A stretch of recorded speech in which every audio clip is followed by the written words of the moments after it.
जय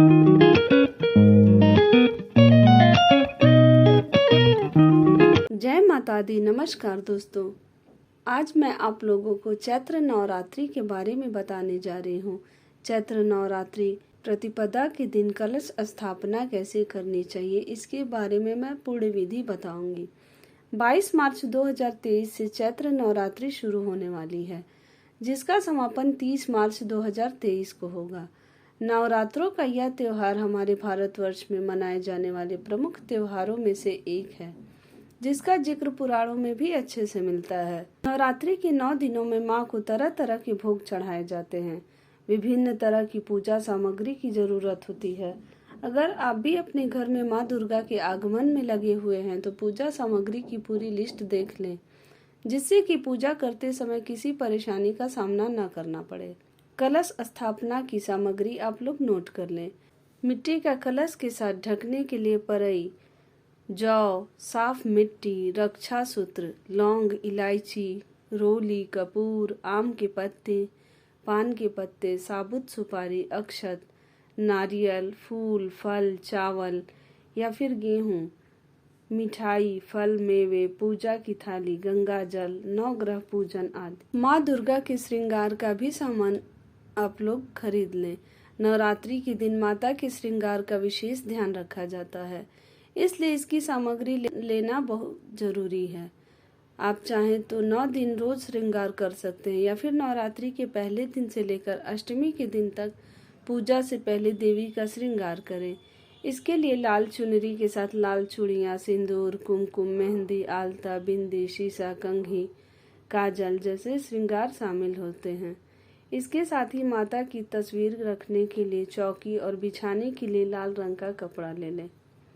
प्रसाद के लिए सामग्री फूलदाना, मिठाई, मेवा, फल, इलायची, मखाना, लौंग, मिश्री आदि होना चाहिए।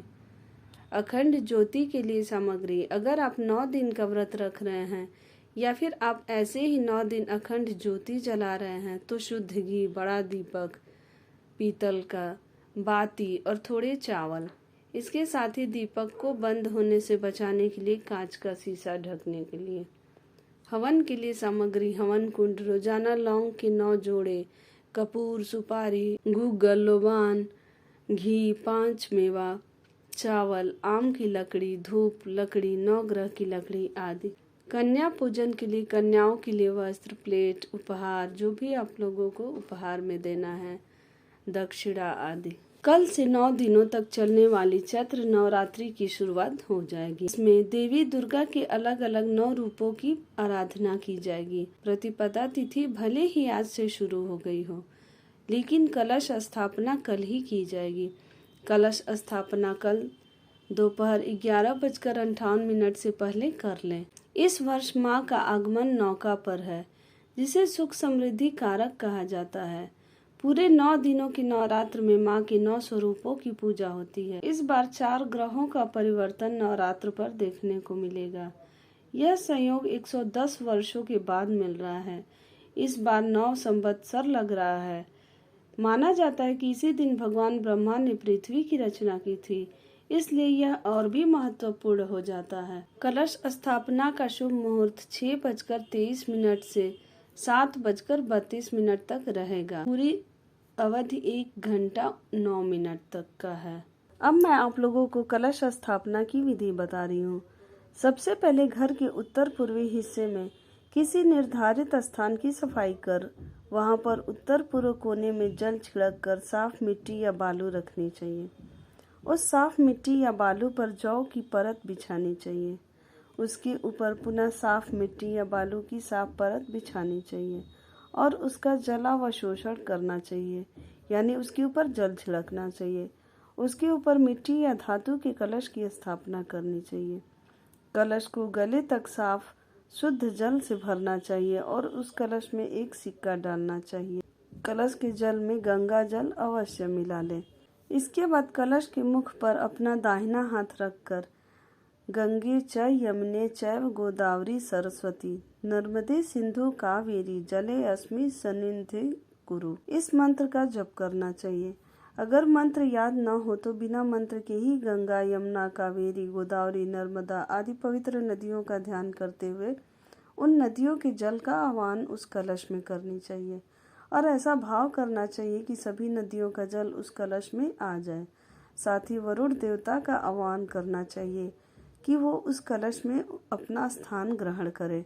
इसके बाद कलश के मुख पर कलावा बांधनी चाहिए और आम के पत्ते लगाने चाहिए।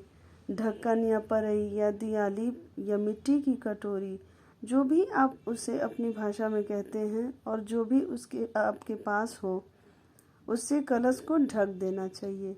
अब ऊपर ढकी गई कटोरी में जौ भरना चाहिए। यदि जौ न हो तो चावल भी भर सकते हैं। इसके बाद एक जटा वाला नारियल लेकर उसे लाल कपड़े से लपेटकर ऊपर कलावे से बांध देना चाहिए। इस प्रकार बांधे हुए नारियल को जौ या चावल से भरी हुई कटोरी के ऊपर स्थापित करें। कुछ लोग कलश के ऊपर रखी गई कटोरी में ही घी का दीपक जला लेते हैं। ऐसा करना उचित नहीं है। कलश का स्थान पूजा के उत्तर पूर्व कोने में होता है, जबकि दीपक का स्थान दक्षिण पूर्व कोने में होता है।